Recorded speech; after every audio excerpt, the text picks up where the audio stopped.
கூட आज के दिन में भी அந்த முதலாம் வசனத்திலிருந்து நம்முடைய தியானத்தை நாம் வைக்க போகிறோம்.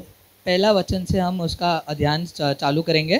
யோவான் புத்தகத்தின் 1ஆம் அதிகாரத்தின் 1ஆம் வசனத்தை நாம் பார்க்கும் பொழுது यूहन्ना का किताब पहला अध्याय पहला वचन देखेंगे तो ஆதியிலே வார்த்தை இருந்தது, आदि में वचन था அந்த வார்த்தை தேவனிடத்தில் இருந்தது, और वचन परमेश्वर के साथ அந்த था வார்த்தை தேவனாய் இருந்தது. और वचन परमेश्वर था.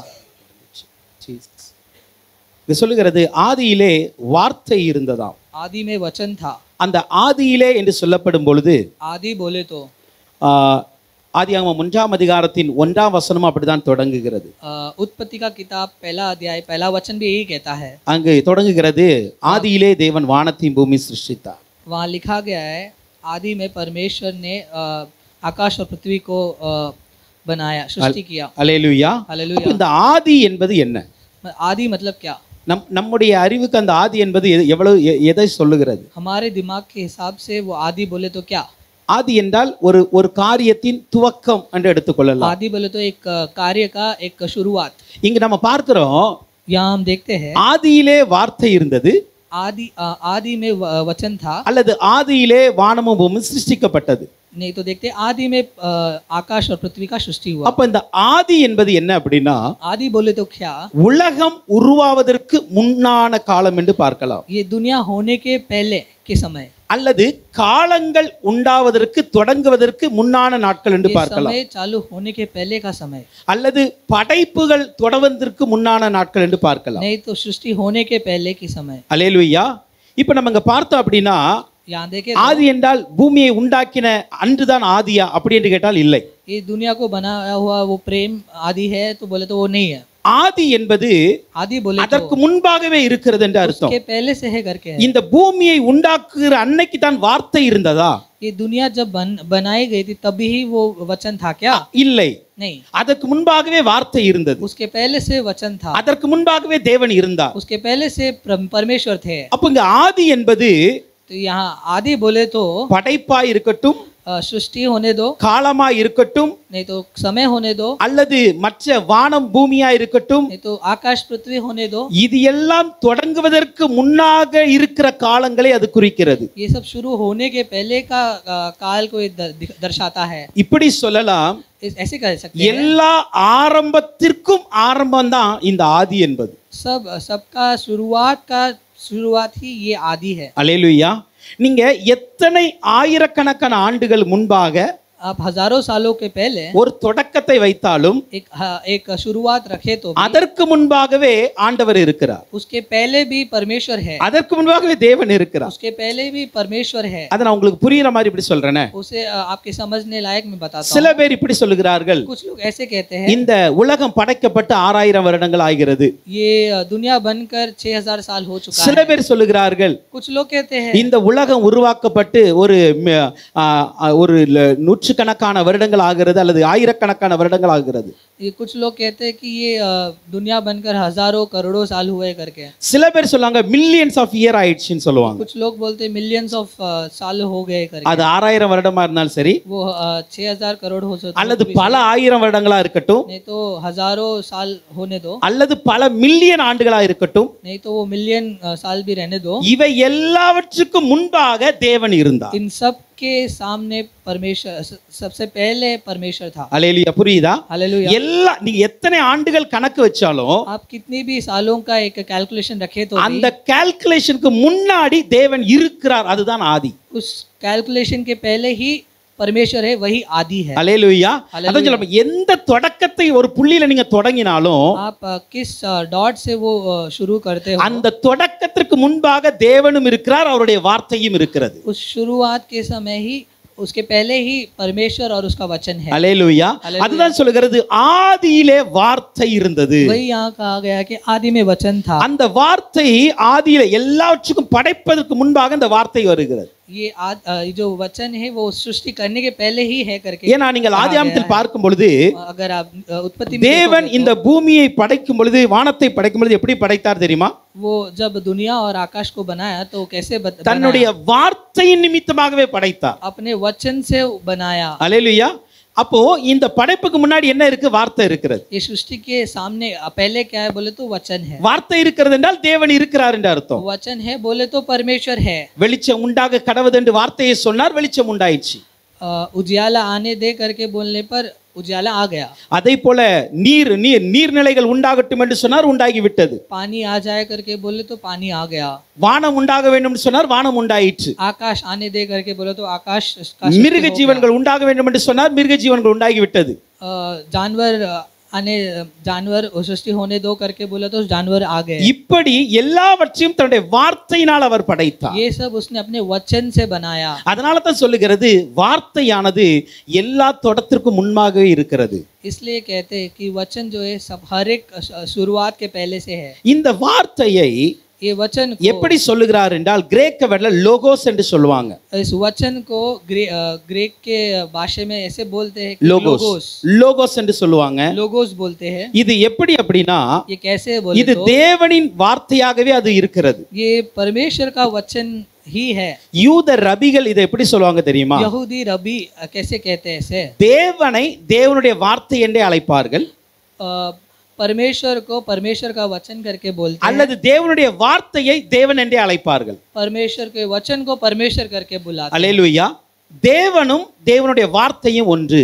परमेश्वर और परमेश्वर का वचन एक ही है। ஏனா அந்த நாட்களில क्योंकि उस समय में நீங்கள் பார்த்தீங்க அப்படினா देखोगे तो தேவனுடைய பெயரை உச்சரிக்க மாட்டார்கள். क्योंकि परमेश्वर के नाम को वो बोल नहीं सकते। யெகோவா தேவன் என்பத यहोवा परमेश्वर को அவ்வளவு சீக்கிரமா அவங்க சொல்ல மாட்டாங்க. आसानी से नहीं कह पाते, ஏனா அவ்வளவு பயம் அந்த நாமத்தை சொல்லுவதற்கு. कि उतना डर उनके अंदर है उसके लिए। அல்லேலூயா. அந்த நாட்கள் அப்படிதான் இருந்தது. उस समय में ऐसे ही थे। தேவனுடைய நாமத்தை அவ்வளவு சீக்கிரம் சொல்ல மாட்டாங்க. परमेश्वर के नाम को जल्दी से नहीं बोल पाते। யெகோவா என்பதற்கு பதிலாக यहोवा बोलने அவர்கள் அடோனா என்று சொல்லுவார்கள். उसे अडोना करके कहते हैं। இப்படி தேவனுடைய நாமத்தை உச்சரிப்பதற்கு தயங்குற நாட்கள்ல परमेश्वर के नाम को बोलने के लिए डर मानने के அவர்கள் தேவனுடைய வார்த்தை என்று அதை சொல்லி வருவார்கள். इसलिए उसे परमेश्वर का वचन करके बोलते आ रहे हैं। யாத்ராகமம் 19ஆம் அதிகாரத்தின் யாத்ராகமம் நிர்கமன் 19ஆம் அதிகாரத்தின் 19वां अध्याय 17ஆம் வசனத்தை பார்க்கும் பொழுது 17वां वचन आप देखोगे இது எப்படி அவர்கள் மொழிபெயர்த்து இருக்கிறார்கள் என்று பார்க்கிறோம். इसे वो कैसे उन्होंने ट्रांसलेट இப்ப தமிழ் பைபிள்ல எப்படி இருக்கிறது, तमिल बाइबल ஆனா பழைய யூத பைபிள்ல எப்படி இருக்குன்னு நான் சொல்ல போகிறேன். और यहूदी बाइबल में कैसे लिखा है करके बोलूंगा। யாத்ராகமம் எக்ஸோடஸ் சாப்டர் 19 verse 17ல பாருங்க. निर्गमन 19 उसका 17 देखेंगे तो அப்பொழுது ஜனங்கள் தேவனுக்கு எதிர்கொண்டு போக மோசே அவர்களை பாளையத்திலிருந்து புறப்பட பண்ணினான், மலையின் அடிவாரத்தில் நின்றார்கள். तब मूसा लोगों को परमेश्वर के भेंट करने के लिए छावनी से निकाल ले गया और वे पर्वत के नीचे खड़े हुए।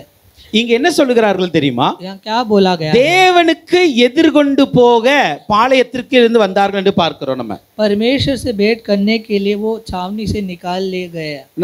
நான் சொல்றது கொஞ்சம் கவனமா கேளுங்க, அப்பதான் உங்களுக்கு புரியும். वो अच्छे से समझ लीजिए। நம்முடைய வேதத்துல எப்படி எழுதி இருக்கிறது என்றால் हमारे बाइबल में कैसे लिखा है? தேவனுக்கு எதிர்கொண்டு போக அவர்கள் பாளையத்திலிருந்து புறப்பட்டார்கள். परमेश्वर से भेंट करने के लिए वो छावनी से निकाल ले गया। ஆனால் இதையே பழைய யூத பைபிள்ல நீங்க பார்த்தீங்க அப்படின்னா इसे ही अगर पुरानी यहूदी बाइबल में தேவனுடைய வார்த்தைக்கு எதிர்கொண்டு போக அவர்கள் பாளையத்திலிருந்து புறப்பட்டார்கள் என்று இருக்கும். उसमें ऐसे लिखा है कि परमेश्वर के वचन के से भेंट करने के लिए वो छावनी से निकल गए। அப்படி என்றால் அவர்களுடைய எண்ணத்தின்படி तो उनके सोच के हिसाब से தேவனும் தேவனுடைய வார்த்தையும் ஒன்றுதான். परमेश्वर और परमेश्वर का वचन एक ही है। அதை ரெண்டும் நம்ம தனித்தனியாக பிரிக்க முடியாது. उसे हम दो अलग चीजें करके नहीं हम लोग। யூதர்கள் இப்படியாக தேவனுடைய வார்த்தையை நம்பினார்கள். यहूदी लोग उसे परमेश्वर का ऐसा है करके वचन देखते हैं। ஆனால் கிரேக்கர்கள் என்ன சொல்லுகிறார்கள்? लेकिन ग्रीक लोग कैसे இந்த லோகோஸ் என்கிற வார்த்தையை கிரேக்கர்கள் எப்படி பார்க்கறாங்க? ये लोगोस नाम का शब्द है, उसे ग्रीक लोग कैसे देखते हैं? அவர்கள் எப்படி பார்க்கறாங்கன்னா वो कैसे देखते हैं? இந்த லோகோஸ் என்னும் வார்த்தையானது लोगोस जो शब्द है உலகில் உணர்வை தூண்டுகிற ஒரு சக்தி என்று சொன்னார்கள். ये दुनिया को உணர்வை தூண்டுகிற ஒரு சக்தி, ये एक उत्तेजना देने वाला एक शब्द। அதை போல உலகை ஒழுங்காக மாற்றுகிற ஒரு சக்தி என்று சொன்னார்கள். इस दुनिया को एक सही ढंग में बदलने वाला। அல்லேலூயா. அப்ப பாருங்க, யூதர்களுடைய முறைப்படி தேவனும் தேவனுடைய வார்த்தையும் ஒன்று. यहूदियों के हिसाब से परमेश्वर और परमेश्वर का वचन एक ही है। கிரேக்கர்கள் சொல்றாங்க ग्रेक लोग क्या இந்த बोलते வார்த்தை ஒரு பெரிய சக்தி, हैं? ये जो वचन है वो बहुत शक्तिशाली है। இந்த வார்த்தை உலகை மறுசீரமைத்து விடும். ये जो वचन है इस दुनिया को बदल देगा। அதை தான் இங்க யோவான் எழுதுகிறார். इसे ही यूहन्ना लिखते हैं। அல்லேலூயா. அவர்தான் சொல்றாரு, वो यही कहते நீங்க हैं, சொல்லுறீங்களா ஒரு வார்த்தை இந்த உலகத்தை மாற்றுதுன்னு. आप कहते हो ना ये वचन इस दुनिया को बदलता है ஒரு करके। வார்த்தைக்குள்ள ஒரு பெரிய சக்தி இருக்குன்னு சொல்றீங்கல்ல, ये वचन में एक शक्ति है, एक सामर्थ्य है करके அந்த कहते हो। வார்த்தை தான் இயேசு கிறிஸ்து என்று அவர் சொல்லுகிறார். वो जो वचन है वही परमेश्वर यीशु मसीह है। அல்லேலூயா. அல்லேலூயா. அததான் யோவான் அந்த சொல்ல வருகிறார், ஆதியிலே வார்த்தை இருந்தது. इसलिए यूहन्ना कहते हैं कि आदि में वचन था। அந்த வார்த்தை தான் இந்த உலகங்களை மறுசீரமைத்தது. वही वचन इस दुनिया को एक बदल दिया।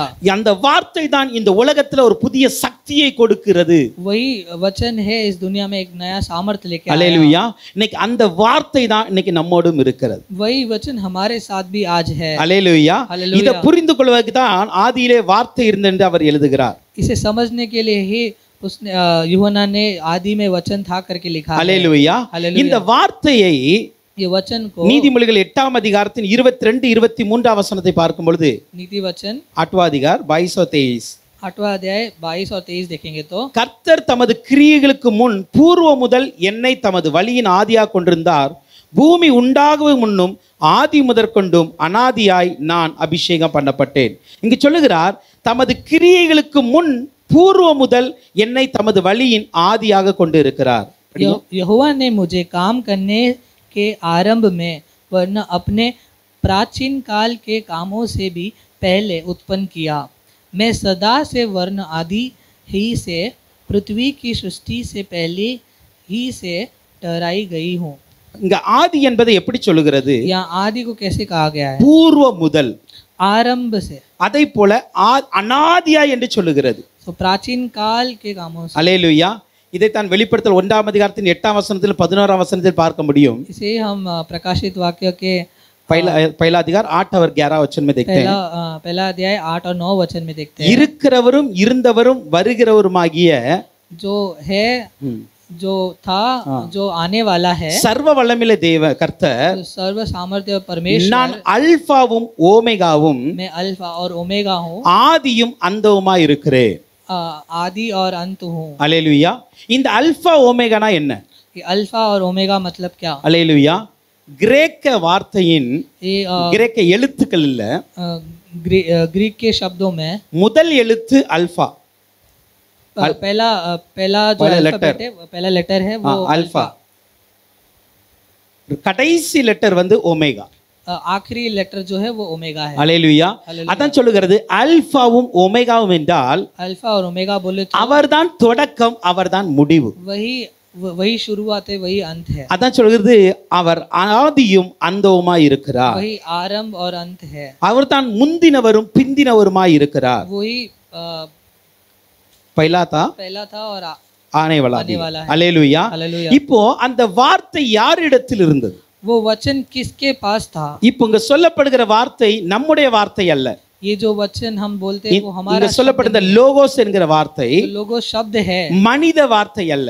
ये मनुष्य का शब्द नहीं है। அந்த வார்த்தை யாரிடத்தில் இருந்தது என்றால், ये वचन किसके पास था? தேவனிடத்தில் இருந்த வார்த்தை. परमेश्वर के पास रहने वाला वचन। யாரிடத்தில் இருந்த வார்த்தை? परमेश्वर का वचन। தேவனிடத்தில் இருந்த வார்த்தை. परमेश्वर का वचन। அதான் சொல்கிறது, ஆதியிலே வார்த்தை இருந்தது, आदि में वचन था, அந்த வார்த்தை தேவனிடத்தில் இருந்தது, और वचन परमेश्वर के साथ। அல்லேலூயா.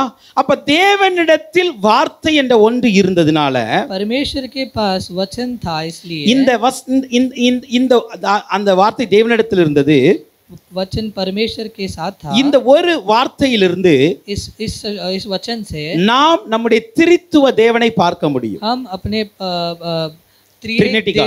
त्रिएक देव को देख सकते हैं। அல்லேலூயா. இந்த திரித்துவ தேவன் இருக்கிறார், त्रिएक परमेश्वर जो है, அவரிடத்தில் வார்த்தை என்ற ஒன்று இருந்தது, उसके पास एक वचन था, அவரிடத்தில் ஆவி என்ற ஒன்று இருந்தது. उसके पास आत्मा था। அதனால தான் நம்முடைய தேவனை குறித்து சொல்லும்போது, इसलिए हमारे परमेश्वर के बारे में बोलते समय அவர் ஒருவர்தான், वो एक ही है, ஆனால் लेकिन 3 நபர்களைப் போல அவர் செயல்படுகிறார். वो 3 लोगों की तरह वो क्रिया करता அவர் है। பிதாவாகவும் இருக்கிறார், वो पिता के समान, வார்த்தையாகிய குமாரனாகவும் இருக்கிறார், वचन नामक यीशु मसीह भी है, ஆவியாகிய பரிசுத்த ஆவியாயும் இருக்கிறார். आत्मा यानी कि पवित्र आत्मा भी है। இத ஒரு நாள் நம்ம குழப்பிட கூடாது. इसे कभी हमें कंफ्यूज नहीं करना है। அவங்க அந்த வார்த்தை இருந்தது, அந்த வார்த்தை தேவனிடத்தில் இருந்தது என்றால் தேவன் வேற வார்த்தை வேற. तो वचन था, वो वचन परमेश्वर के साथ था, बोले तो वचन अलग है, परमेश्वर अलग है। அல்லேலூயா, புரியுதா? அப்போ இந்த வார்த்தை தான் இந்த என்னன்னா மூன்று தேவனை நமக்கு குறிக்கிறது. इसे ये वचन जो है ये त्रिएक देव को दिखाता है। இப்போ இந்த வார்த்தை எப்படி வந்தது? ये वचन कैसे आया? மனித சாயல் எடுத்து இயேசு என்கிற பெயரில் இந்த உலகத்திற்கு வந்தது. ये मनुष्य के साया में वो यीशु मसीह जैसे आया। தேவன் வரவில்லை, परमेश्वर नहीं आए, தேவனுடைய வார்த்தை வந்தது. परमेश्वर का वचन आया। அல்லேலூயா.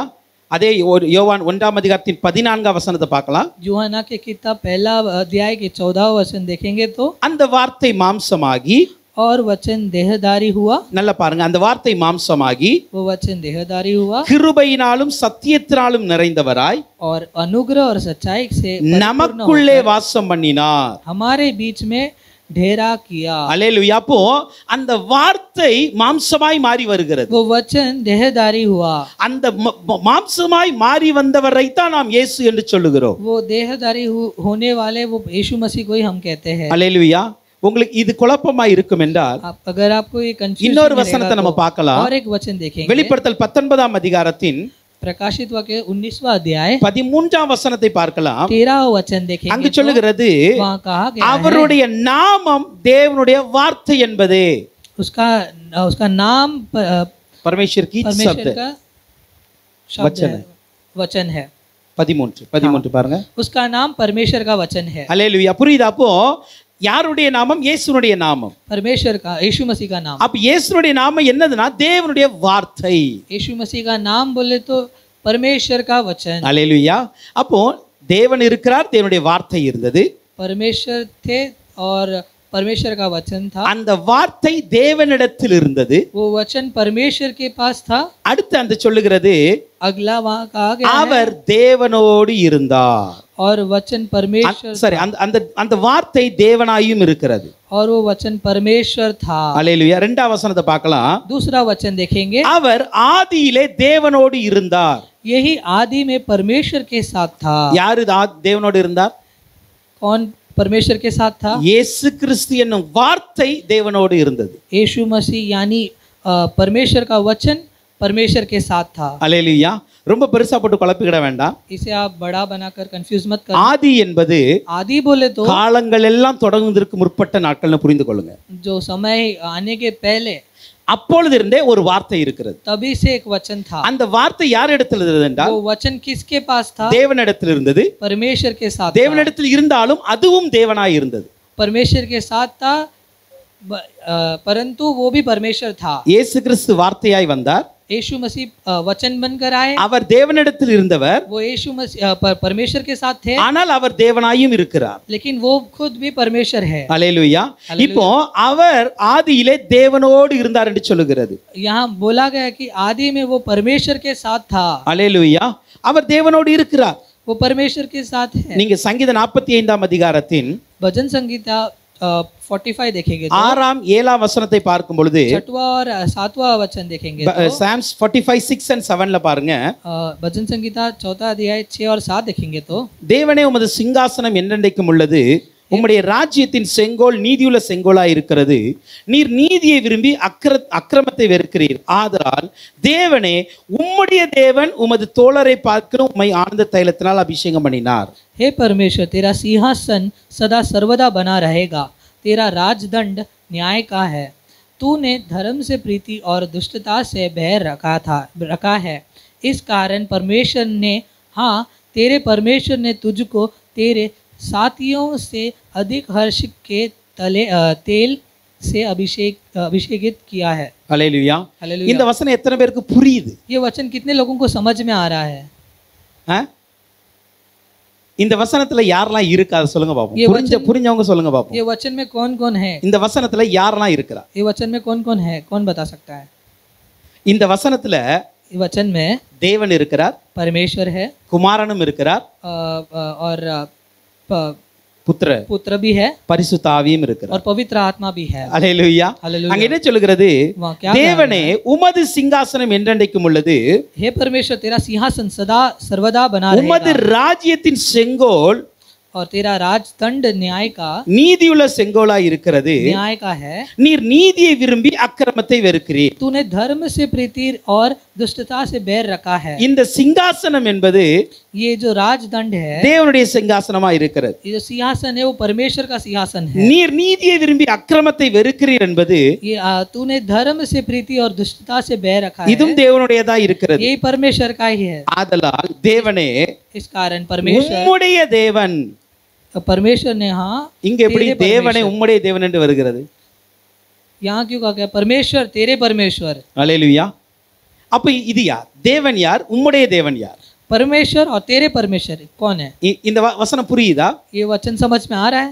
தேவனே என்று சொல்லப்படுவது இயேசுவை சொல்லிட்டு परमेश्वर बोले तो यीशु मसीह, உம்முடைய தேவன் என்பது பிதாவை குறிக்கிறது. तेरे परमेश्वर बोले तो पिता। அல்லேலூயா. அப்ப இயேசுவே, यीशु- அதை நான் இப்படி டிரான்ஸ்லேட் பண்றேன். இயேசுவே ऐसे ट्रांसलेट कर सकते हैं। உம்முடைய यीशु मसीह, தேவனாகிய பிதா आपके परमेश्वर உமது पिता தோழரை பார்க்கிலும், आपके साथियों से अधिक, தோழர்கள் என்றால் நாம. साथी बोले तो हम। அல்லேலூயா.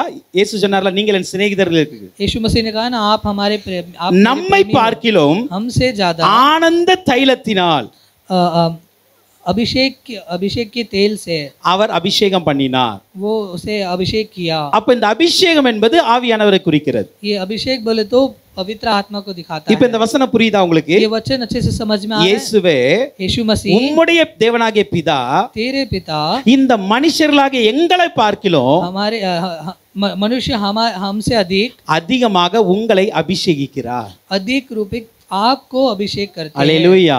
அதான் சொல்றோம்ல, இங்க அவர் ஆதியிலே தேவனோடு இருந்தார் என்றால், आदि में परमेश्वर के साथ था, मतलब ஆதியிலே பிதாவும் இருந்தார், आदि में पिता भी थे, குமாரனும் இருந்தார், पुत्र भी थे, பரிசுத்த ஆவியும் இருந்தார். पवित्र आत्मा भी थे। அல்லேலூயா. இந்த மூன்று பேருமே ஆதியிலே இருக்கிறார்கள். ये तीनों लोग आदि में थे, ஆனால் இந்த உலகத்திற்கு लेकिन इस दुनिया के लिए மூன்று வித காலங்களில் வெளிப்பட்டார்கள். ये तीनों लोग तीन काल में वो प्रकट हुए। இந்த உலகத்திற்கு வெளிப்படும் பொழுது, इस दुनिया को प्रकट होते समय, இந்த உலகத்தை படைக்கும் பொழுது தேவன் வெளிப்பட்டார். दुनिया को सृष्टि करते समय परमेश्वर प्रकट हुए। அல்லேலூயா. அந்த தேவன் வெளிப்பாடு எது வரைக்கும் இருந்ததுன்னா மல்கியா வரைக்கும் இருந்தது. उसका प्रकटीकरण मलकिया तक था। மல்கியா வரைக்கும் தேவனுடைய வெளிப்பாடுகள் இருந்தது. मलाकी तक परमेश्वर का, அதற்கப்புறம் மத்தேயிலிருந்து मत्थियु से வெளிப்படுத்தல் வரைக்கும் प्रकाशित वाक्य तक இயேசு கிறிஸ்துவாகிய குமாரனுடைய வெளிப்பாடுகள் இருந்தது. यीशु मसीह पुत्र का एक प्रकटीकरण था। வெளிப்படுத்தலுக்கு அப்புறம் और प्रकाशित वाक्य के बाद இன்றைக்கு வரைக்கும் अब तक பரிசுத்த ஆவியானவருடைய வெளிப்பாடு இருக்கு. और पवित्र आत्मा का प्रकटीकरण है। அல்லேலூயா. புரியுதா? இவங்க மூணு பேரான எங்க எப்போ இருக்கிறாங்க? ये तीनों वो कहाँ है? ஆதியிலே இருக்கிறாங்க. आदि से है, ஆனா அந்தந்த நேரத்திற்கு ஏற்றவர் அவர் வெளிப்பாடு கொடுக்கிறாங்க. लेकिन वो समय के समय वो प्रकटीकरण दे रहे हैं। அல்லேலூயா. हालेलुया। இன்னொரு வசனத்தை பாருங்களேன். और एक वचन देखिए, எபிரேயர் 1ஆம் அதிகாரத்தின் इब्रानियों அது இது ஒரே வசனம் தான். எபிரேயர் 1:8-9 குறித்துக் கொள்ளுங்க. इब्रानियों 1:8-9 देखेंगे, அதையும் குறித்துக் கொள்ளுங்க. उसे भी लिख दो। அதே போல நீதிமொழிகள் 8ஆம் அதிகாரத்தின் 30ஆம் வசனம். और நீதி வச்சன் 8ஆம் அதிகாரம் 30 வசனம். नीति वचन 8वां अध्याय के 30वां वचन देखेंगे, அங்க இப்படி சொல்லுகிறது, वहाँ ऐसे कहा गया है, நான் அவர் அருகே செல்ல பிள்ளையாய் இருந்தேன். मैं उसके सामने प्यारा की तरह एक बच्चा था, एक बच्चे की तरह था, நித்தம் அவருடைய மனமகிழ்ச்சியாய் இருந்து और प्रतिदिन मैं उसकी प्रसन्न थी, और हर समय उसके सामने आनंदित रहती थी। அவர் சமூகத்தில் களி கூர்ந்தேன். அல்லேலூயா. நான் அவர் அருகே செல்ல பிள்ளையாய் இருந்தேன். तब मैं कारीगर सी उसके पास थी। அல்லேலூயா. அந்த செல்ல பிள்ளையாய் இருந்தேன் என்பது யார்? कारीगर बोले तो क्या? அவர்தான் இயேசு கிறிஸ்து, வேற யாரும் இல்ல. वही यीशु मसीह। அல்லேலூயா. இயேசு கிறிஸ்துவை குறித்து சொல்லுகிறது, यीशु मसीह के बारे में பிதா பக்கத்துல ஒரே பேரான குமாரனாய் செல்ல பிள்ளையாய் இருந்தார் அவர். पिता के बाजू में वो एक कारीगर की तरह बैठे हुए थे। அதுதான் இப்படி சொல்லுகிறது. யோவான் 3ஆம் அதிகாரம் 16ஆம் வசனம். इसलिए यूहन्ना 3 அதிகாரம் 16 வசனம். 16 वचन ये कहता है, தேவன் தன்னுடைய ஒரே பேரான குமாரனை, इसलिए वो कहता है कि परमेश्वर ने अपने एकलौते पुत्र को, அல்லேலூயா, ஒரே பேரான குமாரனை விசுவாசிக்கிறவன், जो जो कोई एक एकलौते पुत्र पर विश्वास அப்ப करेगा அந்த குமாரன் தான் செல்லப்பிள்ளையாகிய பிதாவுடைய மடியில் இருக்கிறார். वही जो है पिता का एकलौता एक प्यारा बच्चा है. அல்லேலூயா. இப்போ முதல் ரெண்டு வசனம் புரிஞ்சிட்டா? पहला और दूसरा वचन समझ में ஆதி आ गया? என்பது என்னது? आदि बोले तो क्या? காலங்களுக்கு அப்பாற்பட்ட நாட்கள். वो काल समय से बढ़कर कोई. வார்த்தை யாரு? वचन बोले இயேசு கிறிஸ்து வார்த்தை. यीशु मसीह ही वचन இவர் யாரிடத்தில் இருந்தார்? एक इसके पास थे, தேவனிடத்தில் இருந்தார். परमेश्वर के पास அதே நேரத்துல தேவனாயும் இருந்தார். लेकिन उसी समय वो परमेश्वर थे. இவர் ஆதியிலே தேவனோடு இருக்கிறார். वो परमेश्वर के साथ भी थे. ஓகே, மூன்றாம் வசனத்தை பார்க்கலாம். और तीसरा தீஸ்ரா வசனம் देखिए, மூன்றாம் வசனம் பார்க்கலாம். சகலமும் அவர் மூலமாய் உண்டாயிருந்தது.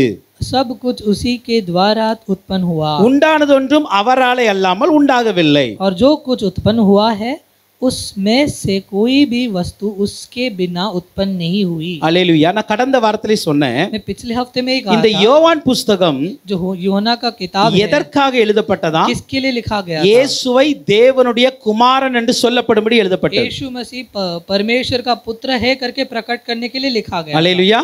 மத்தேயு எதற்காக எழுதப்பட்டது? मत्ती किसके लिए लिखा गया था? இயேசுவை யூதருக்கு ராஜாவாய் காட்டும்படி எழுதப்பட்டதுன்னு சொன்னேன். यीशु मसीह यहूदियों का राजा है करके दिखाने மார்க் புஸ்தகம் எதற்கு எழுதப்பட்டது? के लिए. मरकुस किसके लिए लिखा गया था? இயேசுவை ஒரு ஊழியக்காரனாய் காட்டும்படி எழுதப்பட்டது. यीशु को एक सेवक करके दिखाने के லூக்கா புஸ்தகம் எதற்கு எழுதப்பட்டது? लिए. लूक का किताब किस लिए लिखा गया था? இயேசுவை மனித குமாரனாய் காட்டும், மேன் ஆஃப் காட் என்று காட்டும்படி எழுதப்பட்டது. यीशु मसीह को मनुष्य का पुत्र दिखाने के लिए. ஆனால் யோவான் எதற்கு எழுதப்பட்டது? लेकिन यूहन्ना किसके लिए द लिखा சன் गया ஆஃப் காட், தேவனுடைய குமாரன் என்று சொல்லப்பட்டு था? எழுதப்பட்டது. परमेश्वर का पुत्र करके प्रकटित करने के लिए. அதான் இங்க சொல்லுகிறது, इसलिए यहाँ சகலமும் அவர் மூலமாய் உண்டாயிற்று.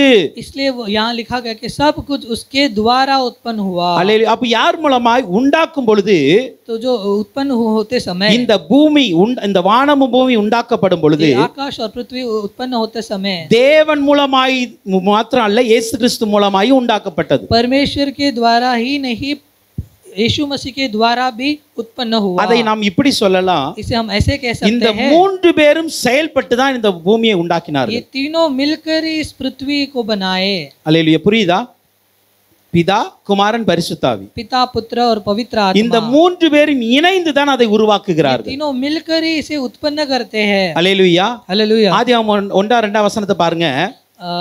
ஆதியிலே தேவன் வானத்தையும் பூமியையும் படைத்தார். उत्पत्ति पहला अध्याय के पहला दूसरा वचन देखेंगे तो ஆதியிலே தேவன் வானத்தையும் பூமி சிருஷ்டித்தார். आदि में परमेश्वर ने आकाश और पृथ्वी की सृष्टि की. பூமியானது ஒழுங்கின்மை வெறுமையா இருந்தது. पृथ्वी बेडौल और सुनसान पड़ी थी ஆழத்தின் மேல் இருள் இருந்தது. और गहरे जल के ऊपर अंधकार था. தேவ ஆவியானவர் ஜலத்தின் மேல் அசைவாடி तथा கொண்டிருந்தார். परमेश्वर का आत्मा जल के ऊपर मंडरा था. மூன்றாம் வசனம் சொல்லுகிறது, तीसरा वचन के தேவன் வெளிச்சம் உண்டாக கடவது என்றார்.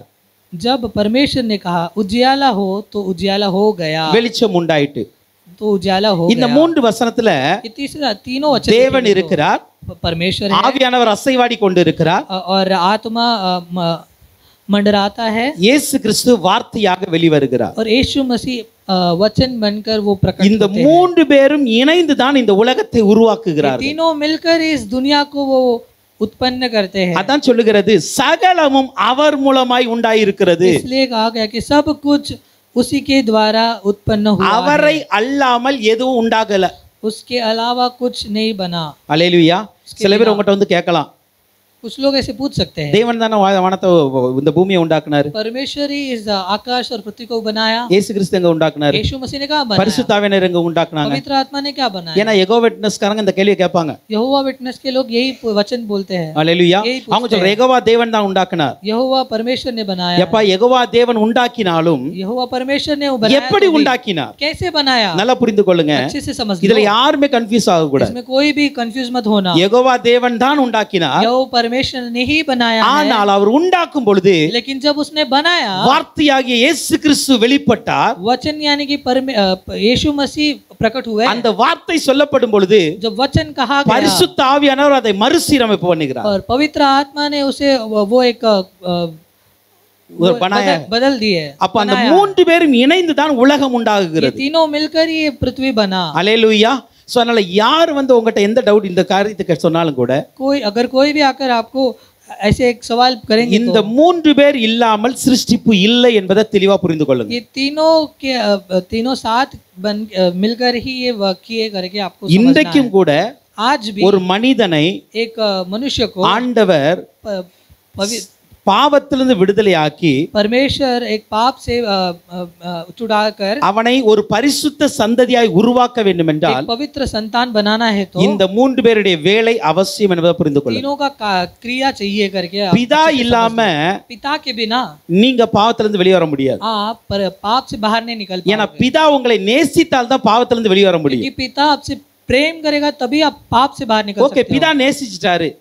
पिता ने प्रेम कर लिया, நான் வெளியே வந்துடலாமா? मैं बाहर आ सकता हूँ क्या? அப்படி கேட்ட முடியாது. ऐसे बोलो तो नहीं। பிதா என்ன சொல்லுகிறார் தெரியுமா? क्योंकि पिता क्या कहते हैं, நான் உன்னை நேசிக்கிறேன், मैं तुझसे प्रेम करता ஆனா हूँ, நீ என்னுடைய குமாரனாகிய இயேசு விசுவாசிக்க வேண்டும். लेकिन तुझे मेरे पुत्र यीशु मसीह पर तुझे विश्वास करना है। நான் சொல்றது புரியுதா? अच्छे से समझ இயேசுவை रहे हो? விசுவாசிக்கணும். यीशु मसीह पर विश्वास சரி, रखना நான் है। பிதாவையும் ஏற்றுக்கிட்டேன், मैंने पिता को सौंप लिया, இயேசு கிறிஸ்துவையும் விசுவாசிட்டேன். यीशु मसीह को भी स्वीकार இப்ப लिया। நான் மறுரூபப்படுத்தலாமா? अब मैं ரூபாந்தர हो जाएगा. रूपांतर हो जाऊंगा நான் क्या? புதிய மனுஷனா மாறிடுவேனா? मैं नया मनुष्य बन जाऊंगा? இல்ல, இயேசு கிறிஸ்து சொல்லுவாரு, यीशु मसीह कहते நீ हैं என்ன பண்ணணும் தெரியுமா? तुझे क्या करना நான் है, அனுப்பின பரிசுத்தாவியை நீ பெற்றுக்கொள்ளணும். मैंने भेजा हुआ पवित्र आत्मा को आपको पा ஸ்வீகார் लेना है। பண்ணப்படும். அல்லேலூயா, புரியுதா? அப்ப இந்த மூன்று பேரும் இருந்தால்தான் ये तीनों रहेंगे तो ही இன்றைக்கும் ஒரு படைப்பு உருவாக்கப்படுகிறது. आज भी एक सृष्टि उत्पन्न होता ஒரு है। மனிதன் இன்னைக்கும் கர்த்தருக்குள் உருவாக்கப்பட வேண்டும் என்றால் अगर एक मनुष्य को परमेश्वर के अंदर अगर उत्पन्न होना है இந்த மூன்று பேருடைய வேலை ये அவசியம். तीनों का क्रिया जरूरी है। அல்லேலூயா. हालेलुया। பிதாவை விட்டுட்டு நீங்க இயேசு கிறிஸ்து ஆவியானவரை பிடிப்பதனால நடக்காது. पिता को छोड़कर अगर यीशु मसीह और पवित्र आत्मा को पकड़ोगे तो नहीं அல்லது नहीं பிதாவை चलेगा। மட்டும் பிடிச்சிட்டு எனக்கு இயேசுவும் வேண்டாம் ஆவியானவர் வேண்டாலும் ஒண்ணும் நடக்காது. तो पिता को पकड़कर और यीशु मसीह और पवित्र आत्मा नहीं चाहिए करके बोलोगे तो भी नहीं चलेगा। அல்லது எனக்கு ஆவியானவர் மட்டும் போதும் பிதாவும் இயேசுவும் வேண்டாம்னு சொன்னா ஒண்ணும் நடக்காது. तो पवित्र आत्मा को पकड़कर यीशु मसीह और पिता नहीं चाहिए करके बोलोगे तो भी नहीं இந்த चलेगा। மூன்று பேரும் உங்களுக்குள் செயல்பட்டால் தான் நீங்கள் புது சிருஷ்டியாய் மாற முடியும். ये तीनों जो है आपके अंदर एक क्रिया करेंगे तो ही आप एक नया सृष्टि बन सकते हो। அல்லேலூயா. எத்தனை பேருக்கு புரியுது? कितने लोगों को समझ में புரியுதா? आ रहा है? அல்லேலூயா. அப்போ அவர் ஆதியிலே தேவனோடு இருந்தார். तो आदि में वो परमेश्वर के साथ थे। சிருஷ்டிக்கும் பொழுது அவர் இருக்கிறார். वो सृष्टि जब हुआ तभी அவரை கொண்டுதான் சிருஷ்டிக்கப்பட்டது. उसके द्वारा ही उत्पन्न हुआ। எபேசியர் 3ஆம் அதிகாரத்தின் एफेसियन की किताब 11ஆம் வசனத்தை பார்க்கலாம். 11 वचन देखेंगे। எபேசியர் chapter 3 verse 11ல பாருங்க. एफेसियों 3:11 देखेंगे तो ரொம்ப அழகாய் வசனம் वो சொல்லப்பட்டு वचन இருக்கிறது. एकदम अच्छे से कहती है, இயேசு கிறிஸ்துவை கொண்டு எல்லாவற்றையும் சிருஷ்டித்த தேவனுக்குள்ளே यीशु मसीह के द्वारा ही सब कुछ बनाया गया। போதுமா? அங்க என்ன சொல்லப்பட்டிருக்கிறது? இயேசு கிறிஸ்துவை கொண்டு எல்லாவற்றையும் சிருஷ்டித்த தேவன். यीशु मसीह के द्वारा सब कुछ सृष्टि किया गया। அப்ப இயேசு கிறிஸ்து இல்லனா சிருஷ்டிப்பு இல்ல. यीशु मसीह नहीं है तो सृष्टि नहीं है। அல்லேலூயா. கொலோசியர் 1ஆம் அதிகாரம் 16ஆம் வசனத்துக்கு வாங்க. कोलोसियों की किताब पहला अधिकार 16 वचन. पहला अध्याय 16 वचन देखेंगे। கொலோசியர் 1:16ல பாருங்க. कोलोसियों 1:16 देखेंगे। ஏனென்றால் यहाँ சகலமும் அவருக்குள் சிருஷ்டிக்கப்பட்டது. सब कुछ उसके अंदर सृष्टि किया गया। பரலோகத்தில் உள்ளவைகளும் स्वर्ग के भी பூலோகத்தில் உள்ளவைகளும் और पृथ्वी के भी காணப்படுகிறவைகளும் जो देखा जा सकता है, காணப்படாதவைகளும் अनदेखा சகல வஸ்துக்களும் सब वस्तुएं, சிங்காசனங்களானாலும் अगर சிங்காசனம் सिंहासन होए तो भी, கர்த்தர் தத்துவங்களானாலும் नहीं तो தேவதா देवताओं, துரைத்தனங்களானாலும் नहीं तो அதிகாரங்கள் अधिकार, சகலமும் அவரை கொண்டும் அவருக்கென்றும் சிருஷ்டிக்கப்பட்டது. सब कुछ उसके द्वारा और उससे ही बना गया। இந்த வசனம் எடுத்துட்டீங்களா எல்லாரும்? ये वचन आप सबने ले लिया? கொஞ்சம் ஹிந்தில படிங்கப்பா. கொலோசியர் 1ஆம் அதிகாரம் 16ஆம் வசனம். Colossian chapter 1:16. ஜீசஸ் எடுக்கலையா?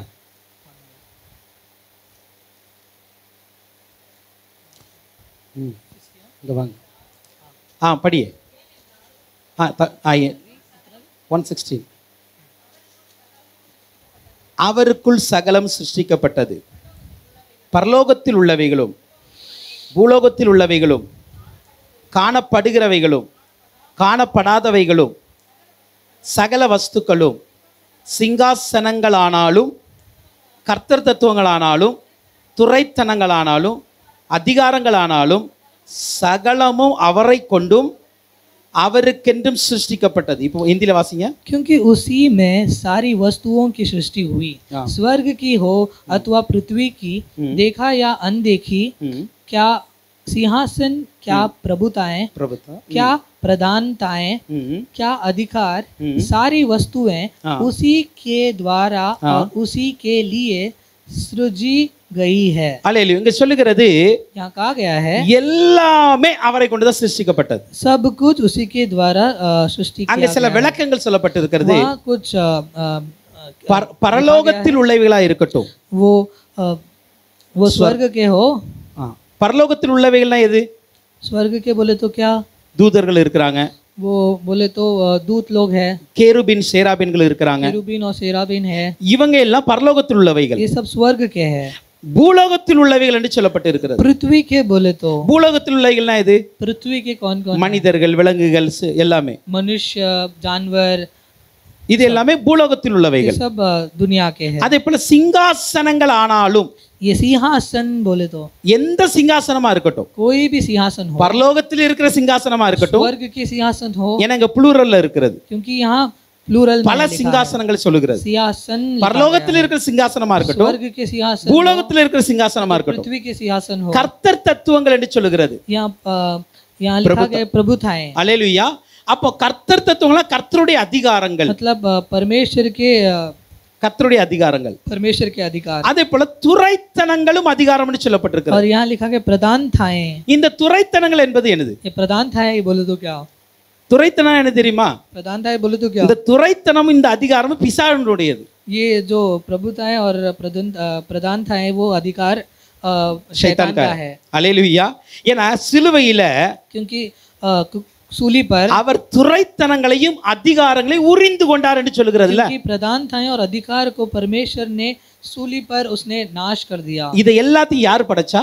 ये सब को किसने बनाया? இயேசு கிறிஸ்து மூலமாய் படைக்கப்பட்டது என்று சொல்லுகிறது. परमेश्वर यीशु मसीह के द्वारा बनाया गया। அப்போ நல்லா புரிந்து கொள்ளுங்க. तो अच्छे से समझ लो, வானத்தில் இருக்கிற எதுவா பரலோகத்தில் இருக்கிற எதுவா இருக்கட்டும், स्वर्ग के कुछ भी हो இந்த பூமியில் இருக்கிற எதுவா இருக்கட்டும், या धरती के कुछ भी हो, மனிதர்களாய் இருக்கட்டும் मनुष्य हो அல்லது பிசாசுகளாய் இருக்கட்டும், या शैतान हो, இவை எல்லாவற்றையும் படைத்தவர் இயேசு கிறிஸ்து. इन सबको बनाया हुआ यीशु मसीह है। பிசாசையும் அவர் தான் படைச்சார். शैतान को भी उसी ने बनाया। பிசாச படைக்கல, शैतान ने बनाया, தேவதூதனாய் படைத்தார். उसे दूत बनाया था। அவன் விழுந்து பிசாசை மாறி वो விட்டார். गिरकर शैतान बन गया। அல்லேலூயா. நல்லா புரியுதா? अच्छे से அப்போ समझ लो। எல்லாவற்றையும் படைப்பு யாருன்னா இயேசு கிறிஸ்து தான். सब कुछ सृष्टि किया हुआ कौन बोले அதான் तो சொல்லுகிறது, यीशु मसीह। அவருக்கென்றும் उसके लिए அவரை கொண்டும் சிருஷ்டிக்கப்பட்டு இருக்கிறது. उसके द्वारा किया அப்போ गया। அவரை கொண்டு சிருஷ்டிக்கப்பட்டது எல்லாமே அவருக்குரியது.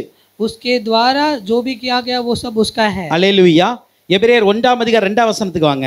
हिब्रानियों 1:2 पहला अध्याय दूसरा वचन இந்த देखेंगे तो, கடைசி நாட்களில் குமாரன் மூலமாய் நமக்கு திருவலம் பற்றினார், இவரை சர்வத்திற்கும் சுதந்திரவாளியாக நியமித்தார், இவரை கொண்டு உலகங்களையும் உண்டாக்கினார். इन अंतिम दिनों में हम से पुत्र के द्वारा बातें की, जिसे उसने सारी वस्तुओं का वारिस ठहराया और उसी के द्वारा उसने सारी सृष्टि की रचना की है। அல்லேலூயா. அப்ப இயேசுவை यीशु मसीह को பிதாவாகிய தேவன் எப்படி எந்த ஸ்தானத்துல வச்சிருக்கிறார் पिता என்றால், परमेश्वर ने कहाँ रखे हैं? किस स्थान पे? சர்வத்திற்கும் சுதந்திரவாளியா வைத்திருக்கிறார்.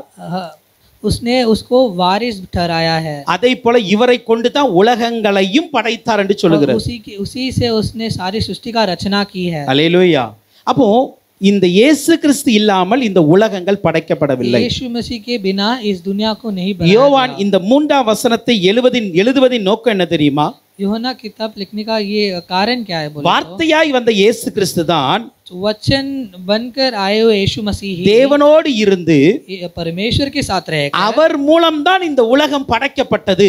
उसके द्वारा ही इस दुनिया को बनाया அவர் गया। இல்லாமல் இந்த உலகம் படைக்கப்படவில்லை उसके बिना ये दुनिया का रचना नहीं हुआ என்பதை இவர் தெளிவாய் எழுதுகிறார். इसे एकदम क्लियर वो लिखते हैं। அல்லேலூயா. ஏன் தெரியுமா? क्यों बोले तो யூதர்கள், यहूदी लोग, இது நான் கடந்த வாரத்தில் சொன்ன, இது யூதர்களுக்கு எழுதப்பட்டது. ये हम पिछले हफ्ते में कहा था कि यहूदियों के लिए लिखा है। அது எப்படிப்பட்ட யூதர்னா 2ஆம் நிலையில இருக்கிற யூதர்கள், கொஞ்சம் இயேசுவை விசுவாசிச்சுட்டு तो किसके लिए लिखा गया बोला तो वो यहूदी के लिए जो முழுமையாய் நம்பாத விசுவாசிகள். जो दूसरे स्थिर पे रहने वाले यहूदी जो परमेश्वर के ऊपर थोड़ा विश्वास யூதர்கள் இன்னைக்கு என்ன நினைப்புனா, यहूदी लोग अभी भी क्या विश्वास करते இயேசு இருக்கிறார் நாங்க விசுவாசிக்கிறேன், हैं यीशु है करके विश्वास करते हैं, ஆனா அவரை நான் தேவனா நம்ப மாட்டேன். लेकिन मैं उसे परमेश्वर बोले तो नहीं இயேசு இருக்கிறாரு, यीशु है ஆனா அவர் தேவன் கிடையாது. लेकिन वो परमेश्वर नहीं है. அதனால தான் இவர் சொல்றாரு, इसलिए ये कहते हैं அவர்தான் தேவன் என்று நிரூபிப்பதற்காக தான் இது எழுதுறாரு. वही परमेश्वर है करके मैं प्रूव करने के लिए लिखता हूँ. நீங்க சொல்றீங்களா இந்த உலகம்லாம் உண்டாக்கப்பட்டதுன்னு, आप कहते हो ना ये दुनिया का रचना हुआ है, ஆனால் இந்த உலகத்தை உண்டாக்கும் பொழுதும் இயேசு இருந்தார். लेकिन ये जब दुनिया रचाया गया था तभी भी यीशु मसीह था. அவர் மூலமாய் தான் இந்த உலகம் உண்டாக்கப்பட்டது. उसी के द्वारा ये दुनिया का सृष्टि हुआ. அவருக்காக தான் இது உண்டாக்கப்பட்டது. उसी के लिए ये दुनिया सृष्टि हुई. ஹல்லேலூயா. சோ அத தெளிவா சொல்றதுக்கு தான் அந்த விளக்கத்தை அவர் கொடுக்கிறார். उसे क्लियर करने के लिए वो वचन लिखा. அவரை அல்லாமல் எதுவுமே உண்டாக்கப்படல. उसके अलावा कुछ भी रचाया नहीं गया. ஹல்லேலூயா. அப்ப புரியுதா? அப்ப வார்த்தையாகி இயேசு ஆதி முதலே இருக்கிறார். वचन नामक यीशु मसीह आदि से है. அவர் மூலமாய் தான் இந்த உலகம் எல்லாமே உண்டாக்கப்பட்டு उसके இருக்கிறது. द्वारा ये दुनिया सब बनाया गया. ஓகே, இப்போ 4வது வசனத்தை பார்க்கலாம். अभी चौथा वचन देखेंगे. அவருக்குள், उसमें யாருக்குள்? இயேசுவுக்குள். यीशु मसीह के अंदर. ஹல்லேலூயா. அந்த 4ஆம் வசனம் அப்படிதானே இருக்கு, வாசிங்க ப்ளீஸ். उसमें जीवन था और वह जीवन मनुष्य की ज्योति था. அவருக்குள் ஜீவன் இருந்தது. उसमें जीवन था. ஹல்லேலூயா. அவருக்குள்ள என்ன இருந்துச்சா? उसके अंदर क्या था? ஜீவன் இருந்தது. जीवन था. அப்ப இயேசு கிறிஸ்து இல்ல அப்படினா यीशु मसीह नहीं है तो ஜீவன் இல்லன்னு அர்த்தம். जीवन नहीं है. இயேசு கிறிஸ்து ஒரு மனுஷனுடைய வாழ்க்கையில் வந்தால்தான் यीशु मसीह एक मनुष्य के जीवन में आएगा அவன் तो ही ஜீவனுள்ள மனிதனாய் இருக்கிறான். तभी वो जीवित मनुष्य बनता है. ஹல்லேலூயா.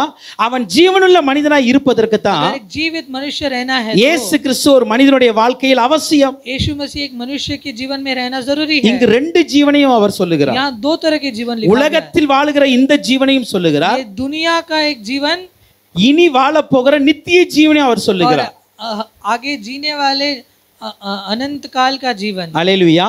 இந்த உலகத்துல நீங்க வாழ்ந்திருக்கனால இந்த ஜீவன் இயேசுதான். ये दुनिया में रहने के लिए जो जीवन है वो यीशु मसीह का அதே जीवन. போல उसी तरह நீங்கள் ஒரு நித்திய ஜீவனுக்கு போகணும்னாலும் அதுவும் இயேசு एक கிறிஸ்து தான். अनंत काल का जीवन में जाना है तो भी यीशु मसीह आपको யோவான் जरूरी है. 14ஆம் அதிகாரத்தின் यूहन्ना 14 अध्याय 6ஆம் வசனத்தை பார்க்கும் பொழுது, 6वां वचन देखेंगे तो ஜான் சாப்டர் 14:6ல பாருங்க, நானே வழியும் சத்தியமும் ஜீவனுமாய் இருக்கிறேன். मार्ग और सत्य और जीवन मैं ही हूँ. இயேசு சொல்றார், நான் தான் வழி, मैं मार्ग हूँ, நான் தான் சத்தியம், मैं ही सत्य நான் हूँ, தான் ஜீவன். मैं ही जीवन हूँ. 1 யோவான் 5ஆம் அதிகாரம் पहला यूहन्ना 5वां अध्याय 11ஆம் 12ஆம் வசனத்தை பார்க்கும் பொழுது, 11 और நான் சொல்றது சொல்லு, தேவன் நமக்கு நித்திய ஜீவனை தந்திருக்கிறார். परमेश्वर ने हमें अनंत काल का जीवन दिया है. அந்த ஜீவன் அவருடைய குமாரனில் இருக்கிறதா, वो जो जीवन है वो उसके पुत्र के अंदर है. அதுதான் சாட்சி, वही गवाही है. குமாரனை உடையவன் जो पुत्र को लिया हुआ ஜீவனை உடையவன். जीवन के साथ है. தேவனுடைய குமாரன் இல்லாதவன் अगर परमेश्वर का पुत्र के बिना है तो ஜீவன் இல்லாதவன். जीवन के बिना है. தேவன் நமக்கு என்ன கொடுத்திருக்கிறார்? परमेश्वर ने हमें क्या दिया है? நித்திய ஜீவனை கொடுத்திருக்கிறார். अनंत काल का जीवन दिया है. அல்லேலூயா. हालेलुया. நித்திய ஜீவனை கொடுக்கிறார். अनंत काल का जीवन दिया. ஆனால் அந்த நித்திய ஜீவனை लेकिन उस अनंत काल का அவர் जीवन எப்படி கொடுக்கிறார்? वो उसने कैसे दिया है? அல்லேலூயா. சும்மா அப்படியே தேவன் எல்லாத்துக்கும் கொடுத்துட முடியுமா? ऐसे ही सबको दे सकता है क्या? எல்லாரும் அந்த நித்திய ஜீவனுக்குள்ள வந்துட முடியுமா? सब कोई उस अनंत काल के जीवन में आ सकते हैं? இல்ல. नहीं. அதற்கு ஒரு இன்ஸ்ட்ரக்ஷன் இருக்கிறது. उसके लिए एक इंस्ट्रक्शन है. அல்லேலூயா. நல்லா புரிந்து கொள்ளுங்க. अच्छे से समझ लीजिए. தேவன் தான் நித்திய ஜீவனை கொடுக்கிறாரு. परमेश्वर ही अनंत काल का ஆனா அந்த जीवन देते நித்திய हैं. ஜீவனை அவர் கொடுப்பதற்கு लेकिन वो अनंत काल का जीवन देने சில के लिए கண்டிஷன் அப்ளை இருக்கிறதுங்க. कुछ कंडीशंस एंड अप्लाई है. என்ன கண்டிஷன் இருக்கிறது? कौन से कंडीशंस? அந்த ஜீவன் அவருடைய குமாரனில் இருக்கிறது. वो जीवन पर उसके पुत्र के अंदर है. அந்த ஜீவனை யார்ல வச்சிருக்கிறாவா? वो जीवन தேவன் जो வச்சிருக்கிறாரு. कोई परमेश्वर रखा है, குமாரனாகிய இயேசு கிறிஸ்துவுக்குள் வைத்திருக்கிறார். वो पुत्र यीशु मसीह के अंदर रखा है. இப்ப இந்த குமாரனை யார் உடையவனா இருக்கிறானோ, जो पुत्र को अपना लिया हो, அப்படி என்றால் இயேசு கிறிஸ்துவை யார் தங்களுடைய வாழ்க்கையில் ஏற்றுக்கொண்டு இருக்கிறார்களோ, यानी कि यीशु मसीह को अपने जीवन में जिसने अपना लिया है, இயேசு கிறிஸ்துவை தன்னுடைய சொந்த இரட்சகராக யார் ஏற்றுக்கொண்டு இருக்கிறார்களோ, यीशु मसीह को अपने एक उद्धारकर्ता करके जिसने भी ले लिया हो अपना लिया அவர்களுக்குள் தான் அந்த ஜீவன் இருக்கிறது. हो, उसके अंदर ही वो एक जीवन है வேற யாருக்குள்ளும் கிடையாது. और किसी और के अंदर नहीं है. அல்லேலூயா. हालेलुया. உலகத்துல இருக்கிற எல்லாருக்கும் நித்திய ஜீவன் உண்டான்னு கேட்டா எல்லாத்துக்கும் கிடையாது. दुनिया में रहने वाले सबके लिए अनंत काल का जीवन है बोले இந்த तो नहीं है. உலகத்தில் வாழ்வதற்கு ஒரு ஜீவன் ஆண்டு எல்லாத்துக்கும் கொடுத்துட்டார். ये दुनिया में जीने के लिए एक जीवन परमेश्वर ने दिया है. நான் சொல்றத கொஞ்சம் கவனமா கேட்டுக்கொள்ளுங்க. ये अच्छे से सुनिए. இந்த உலக வாழ்க்கைக்கு வேண்டிய ஜீவனை ஆண்டவர் எல்லாருக்கும் தாராளமாய் கொடுத்து விட்டார். ये दुनिया में जीने के लिए एक जीवन परमेश्वर ने सबको बांट दिया. அதற்கு எந்த ஒரு நடைமுறைகள் அல்லது கட்டுப்பாடுகள் வைக்கல அவர். उसके लिए उसने कंडीशंस इंस्ट्रक्शन कुछ नहीं रखा. ஆனா அதே நேரத்துல लेकिन நித்திய ஜீவனுக்கு போக வேண்டும் என்றார். अनंत काल के जीवन में जाना है அந்த तो நித்திய ஜீவனுக்கு போறதுக்கு उसमें प्रवेश करना அவர் है ஒரு तो கட்டுப்பாடை வைத்திருக்கிறார். उसने एक कंडीशंस रखा है. என்ன கட்டுப்பாடு, எந்த ஒரு கண்டிஷன் அப்படின்னா ऐसा कौन सा कंडीशन बोले तो இயேசு கிறிஸ்துவுக்குள் தான் அந்த நித்திய ஜீவன் இருக்கிறது. यीशु मसीह के अंदर ही वो एक अनंत काल का அப்ப जीवन है. இயேசு கிறிஸ்துவை யார் ஏற்றுக்கொண்டு जो यीशु मसीह को अपना लेता है தன்னுடைய வாழ்க்கையை இயேசுவுக்காய் அர்ப்பணித்து तो अपने जीवन को यीशु मसीह के लिए उसने स्मरण कर लिया हो, இயேசுவுக்காக யார் வாழ்றாங்களோ यीशु मसीह के लिए जीता है तो அவர்களுக்குள் தான் அந்த ஜீவன் வரும். उसके अंदर ही वो एक जीवन आएगा. தேவனுடைய குமாரன் இல்லாதவன் ஜீவன் இல்லாதவன். परमेश्वर का पुत्र नहीं है तो उसके अंदर जीवन भी नहीं है. இயேசு கிறிஸ்து ஏன் முக்கியம் என்பதை நீங்க புரிந்து கொள்ளணும். यीशु मसीह क्यों मुख्य है करके आपको நம்முடைய जानना வாழ்க்கையில है. இயேசு கிறிஸ்து ஏன் வேணும்? हमारे जीवन में यीशु मसीह क्यों चाहिए? அல்லேலூயா. நல்லா புரிந்து கொள்ளுங்க. இயேசு இல்லனா நித்திய ஜீவன் இல்ல, அவ்வளவுதான். यीशु मसीह नहीं है तो अनंत काल का जीवन नहीं ஷார்ட்டா சொல்லணும் அதுதான். है. शॉर्ट में இயேசுவை ஏற்றுக்கொள்ளலையா यीशु मसीह को आपने स्वीकारा नहीं நித்திய है ஜீவன் இல்ல. तो आपको अनंत काल का जीवन नहीं है. அல்லேலூயா. அல்லேலூயா. அப்ப இயேசுவை ஏற்றுக்கொண்டால் மாத்திரம் தான் நித்திய ஜீவன் இருக்கிறது. यीशु मसीह को अगर आप स्वीकारोगे तो ही आपको अनंत काल का அதான் இயேசு जीवन है. கிறிஸ்து பல முறை சொல்லுகிறார். इसे यीशु मसीह बार बार दोहराते हैं. யோவான் 6 அதிகாரத்தின் 54 வசனத்துல பாருங்க. यूहन्ना 6वां अध्याय 51 वर्ष देखेंगे तो 54 देखेंगे तो என் மாம்சத்தை புசித்து जो मेरा मांस खाता है என் ரத்தத்தை பானம் और பண்ணுகிறவனுக்கு मेरा लहू पीता है நித்திய ஜீவன் உண்டு. अनंत जीवन उसी का है. என் மாம்சத்தை புசித்து मेरे मांस को खाता என் ரத்தத்தை பானம் பண்ணுகிறவனுக்கு मेरा लहू पीता நித்திய ஜீவன் உண்டு. अनंत जीवन उसी का है. ஏன் நம்ம தேவனுடைய பந்தியில பங்கெடுக்கணும்? क्यों हमें परमेश्वर के कम्युनियन में भाग लेना है, பிரபு போஜன் में प्रभु भोजन में भाग लेना है? ஏன் அப்படின்னா क्यों बोले तो நித்திய ஜீவனுக்கு போறதற்கான டிக்கெட் அதுதான். अनंत जीवन पाने के लिए वो टिकट है. அல்லேலூயா.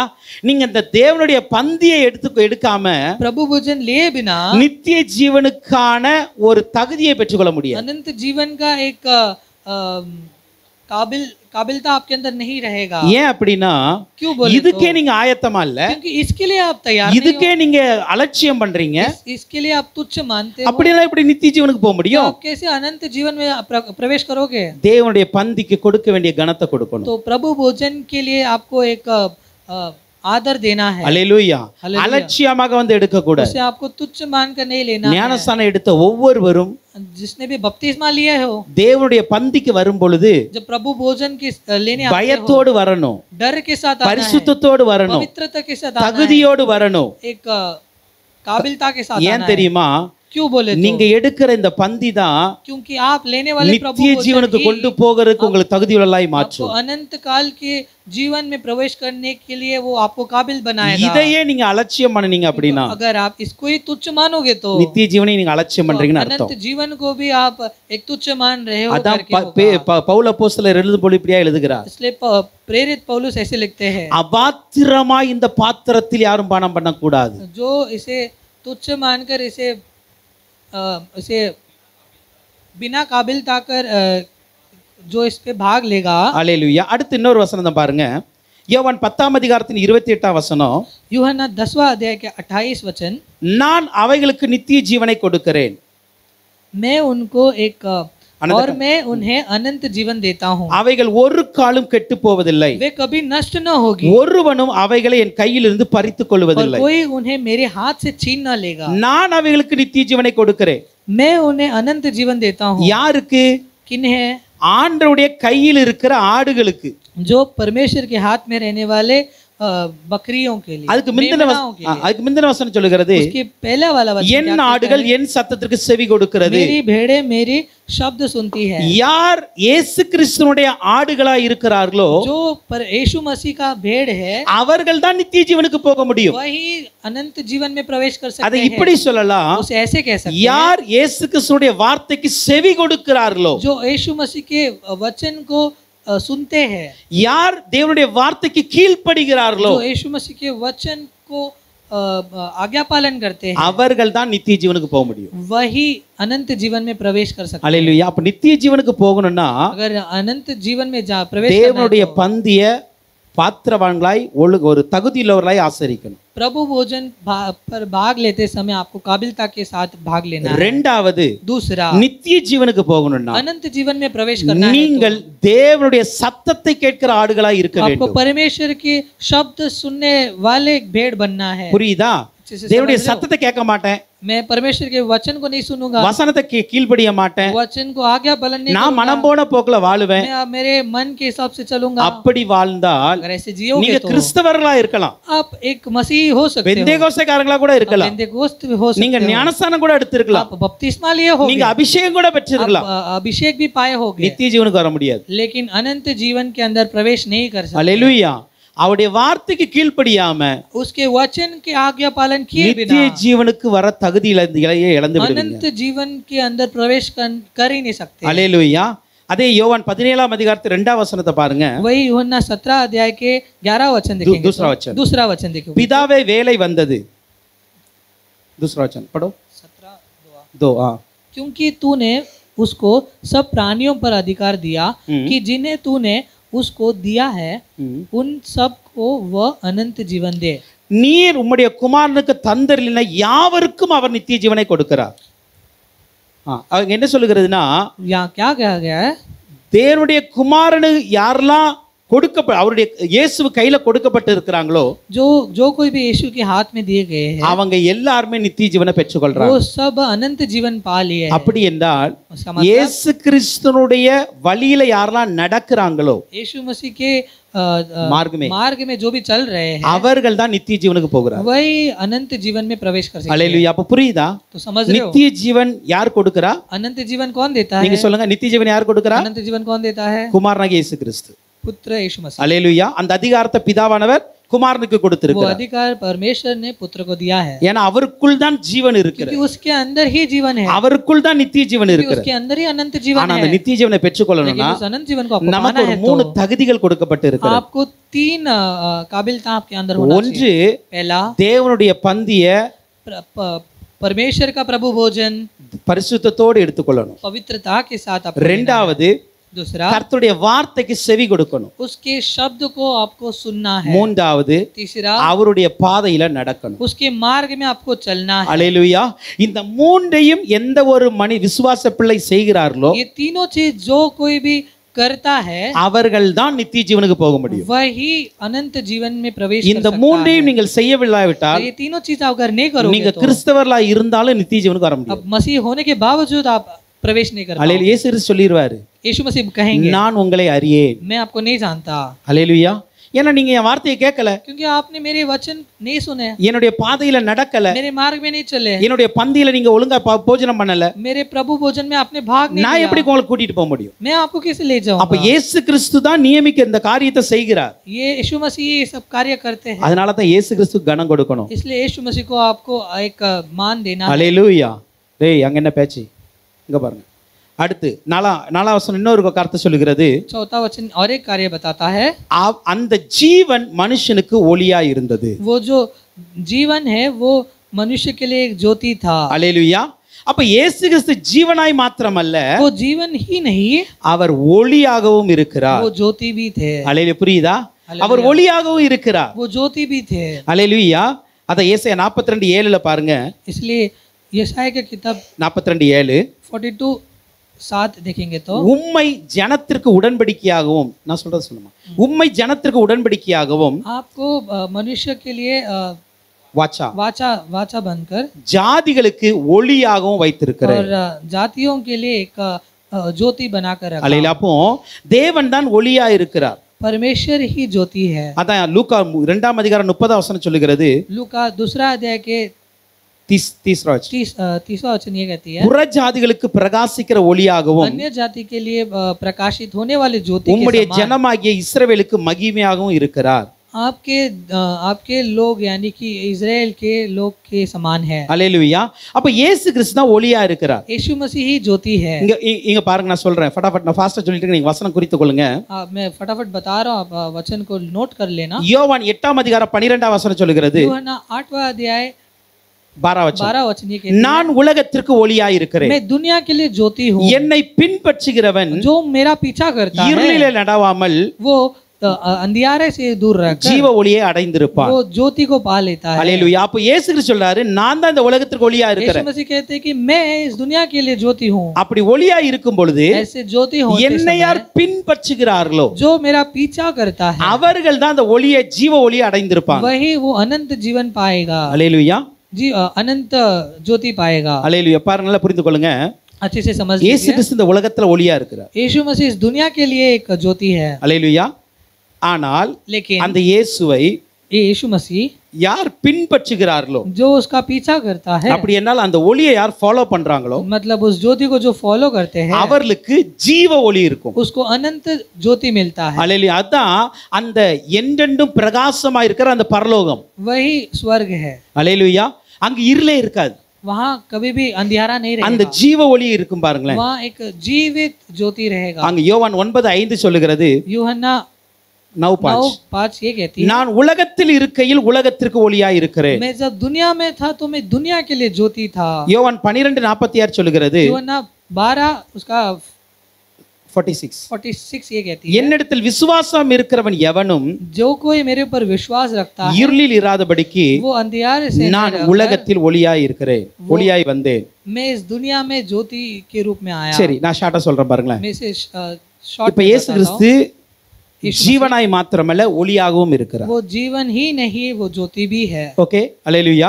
ஏன்னா இந்த ஜீவனை அழிக்கும்படி अनेक இருள் இந்த உலகத்துல இருக்கு. क्योंकि इस जीवन को नाश करने के लिए बहुत सारे अंधियारे அப்படி என்றால் நாம் நித்திய ஜீவனுக்கு போக விடாதபடிக்கு तो हमें अनंत जीवन में प्रवेश न करने இந்த உலகத்தில் अनेक இருள் இருக்கிறது. इस दुनिया में बहुत सारे अंधियारा இப்ப அந்த இருள்ல இருந்து நம்மை விடுவிப்பதற்கு इस अंधियारे से अगर हमें बाहर आना है இயேசு கிறிஸ்து ஒரு ஒளியாக வந்திருக்கிறார். यीशु मसीह ज्योति बनकर आए। இப்ப அந்த ஒளியை யார் பின்பற்றுகிறாங்களோ, ये ज्योति को जो फॉलो करते हैं அவர்கள் ஜீவ ஒளியை அடைய முடியும். वही जीवित ज्योति को पाएंगे அதே போல நித்திய ஜீவனை அடைய முடியும். और अनंत जीवन को भी पाएंगे। இரண்டாவது, दूसरा, இந்த ஒளியை யார் விசுவாசிக்கிறாங்களோ, जो इस ज्योति पर विश्वास அப்பனா रखता இயேசு கிறிஸ்துவை யார் விசுவாசிக்கிறாங்களோ यानी कि जो यीशु मसीह पर विश्वास रखता है அவர்களுடைய வாழ்க்கை வெளிச்சமாய் இருக்கிறது. उसका जीवन ही प्रकाशित रहता है। அல்லேலூயா. हालेलुया। அப்போஸ்தலர் 12:47 சொல்கிறது, प्रेरित 12:47 12:47 ये कहता है, நீர் பூமியின் கடைசி பரிந்தமும் ரட்சிப்பாய் இருக்கும்படி आप दुनिया के आखिर तक